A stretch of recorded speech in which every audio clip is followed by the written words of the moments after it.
A lot of heat. Unfortunately, we're going back to the it. summertime flavor of weather. We've got high temperatures that are going to be breaking records and really high humidity back on the way. So let's jump right into it. Temperatures right now ranging from the 60s to the 70s, just depending on where you are. We have a couple of 70s further inland, but a few areas also in the 60s. We're sitting at 68 right now in Corpus Christi. Over the rest of tonight, we're going to see those clear skies continue that we had today, as well as some light northerly winds, and that continues to bring slightly cooler and dry air down into the coastal bend. So I think upper 50s are likely very briefly here in Corpus Christi as well for tomorrow morning. So you may want a jacket on your way out the door tomorrow, but you're not going to want it for the afternoon. Take a look at these high temperatures in the 90s across the board, except for right at the immediate coast. 93 for us in Corpus Christi tomorrow, and we're going to start to see those winds turn from an onshore direction, meaning we're going to start to see that humidity increasing. The reason we had so much sunshine today was dry air wrapping around the backside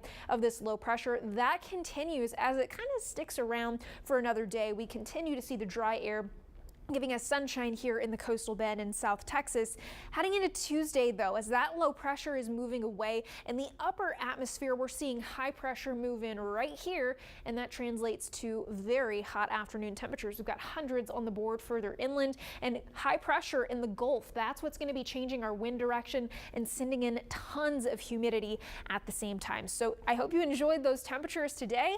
That's the lowest temperatures we're going to see for about the next week. On top of that, the humidity is still not too bad for tomorrow. The actual temperature and feels like temperature pretty close, but once we get into Tuesday and beyond, you'll really start to see those high temperatures going up into the 90s. But as we get more humidity, the feels like temperatures, those are going up, while the actual air temperatures, they're going down just a little bit, but we're still in the 90s throughout the rest of this week. And I know this graphic is a lot. It's online on our website and on our social media pages if you want to look at it a little more closely. But what I'm showing here is day by day, Tuesday, Wednesday, and then Thursday, Friday, the high temperatures versus the record high temperatures. So the forecast versus high temperature, and if your city down here has the blue box around it, you're challenging a record high temperature. So lots of places through Tuesday and Wednesday, even into Thursday and Friday, challenging those record high temperatures. Pretty much every place I put on the board here for Thursday, challenging record highs as that high pressure in the upper levels of the atmosphere sits right on top of us,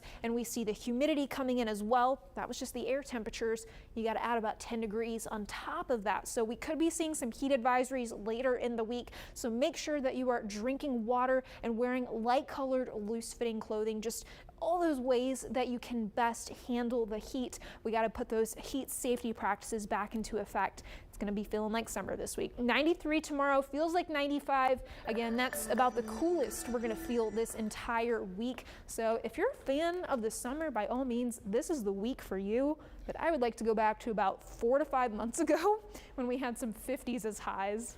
Maybe even 4 to 5 days ago when we had a little bit of cloud coverage and some rain. All right, talking about